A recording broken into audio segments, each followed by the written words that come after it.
কি গে কই গেছিলে? খাওয়ান দাওয়ান থিয়া খাওয়ান বিলি করান লাগবো না। তুমি নাই, তোমারে খুঁজে পাই না। আদর কো হে বেটা তো ফাঁকি মারছে, হেরো দেই না। হ্যাঁ রে, আপনি পাবেন কেমনি? এত কাম থেকে বাকছে, সে নাকি আমাদের কিচেনের কাজ করবে না, অন্য একটা অফিসে চাকরি নিচ্ছি।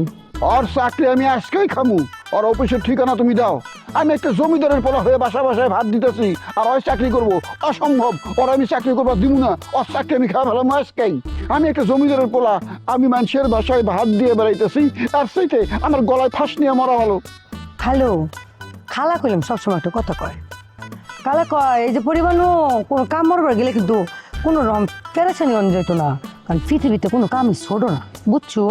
ঠিক আছে, তাহলে তার কাজটা তারই করতে কাও। যত কাম আছে সব তারই করতে কাও। এই সব কাজ করতে গেলে আমার তো মাথা হেঁটে যাইতেছে। মানুষের বাসাত বাদ দিলে অসুবিধা কি তা? তার তো বড় কথা হচ্ছে আপনি জাগর বাসাত বাদ দিন, হ্যাঁ আবার আপনি চিনে এরম তো আর না যে ছোটবেলা টেকানো পড়ছুন আমার পাশের গ্রামের।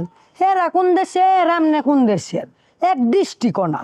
শুনুন কালু, জাগর আপনি বাদ দেন, হেরা আপনি আতা পিতা কিছু চিনে না। হেরা কিবা জানবো যে আপনার জমিদারের ফুট কুকা।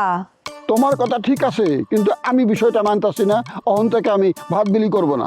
আমি রেস্টুরেন্টে বসতে রাজি আছি, কিন্তু ভাত বিলি করতে রাজি না। চিন্তা করে দেখো, আমার প্রাক্তন প্রেমিকা হ্যাপির বাসায় তোমার খালা আমারে ভাত দিয়ে পাঠাইছিল। হ্যাপির কাছে আমি কত শরম পাইছি, চিন্তা করে দেখো। তোমার খালা আমার এত বড় সর্বনাশটা করতে পারলো।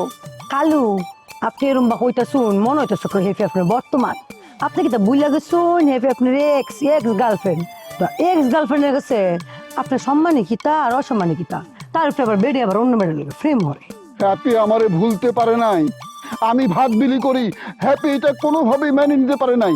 হ্যাপির যুক্তি হলো তার প্রাক্তন প্রেমিকা এত ছোট কাজ করতে পারে, এত অসম্মানের কাজ করতে পারে। এই কথা কইতে কইতে হ্যাপি ঝরঝর করে কান্দে ফেলাইছিল, বিশ্বাস করো। হ্যাপির কান্দন দেখে আমি সেদিন কান্দে ফেলাইছি, হাউ মাউ করে কান্দে ফেলাইছি। চিন্তা করে দেখো, হ্যাপি কান্দে, আমি কান্দি। আমরা মানতে পারি নাই আমি ভাত বিলি করে বেড়ামু। ইয়া আল্লাহ খুদা, এমন দুঃখের মধ্যে আপনারা জড়াই ধরছেন না। শুনুন খালি, আপনি যদি খালি হ্যাঁ ঠাস কইরা টাইট করে জড়াই দিলে তাই, আর জড়াই দইরা মনে হরুন তুলা কুলি হয়ে যদি আপনার মনের দুঃখটা কইতেন কান্তায়, তাহলে বলে আপনার ফ্রেমটা সার্থক হইতো। বিরাট বড় একটা ভুল করছো। ঠিকই কইছো, হ্যাপি আমার দিকে ঠিকই আগে আইছিল, আমি আগে নাই। স্যার, হ্যাঁ আমি বুঝতে পেরেছি যে অফিসের একটা নিয়ম আছে, কিন্তু উনি নিয়ম মেনে ভালো ব্যবহার করুক। টাকা না দিলেও সে ভালো ব্যবহার করে বলতে পারে যে তোমাদের পারমিশন নিতে হবে। উনি সেটা না করে উল্টো এমন ব্যবহার করে মনে হয় যে অফিসের টাকা নিয়ে আমি বাসায় গিয়ে চাল কিনবো। আচ্ছা রবিউল, তুমি ওদের সাথে মিসবিহেভ করো কেন? ওরা হচ্ছে আমার অফিসের ব্রিলিয়েন্ট অফিসার। ওরা যদি কোনো কাজে কমে টাকা চায়, তুমি তাদের টাকা দিয়ে দিবা। If necessary take permission from me. ওদের সাথে মিসবিহেভ তো তোমার পাওয়ার কোনো প্রয়োজন নাই। ওকে তুমি কেন পাস কথা শোনো?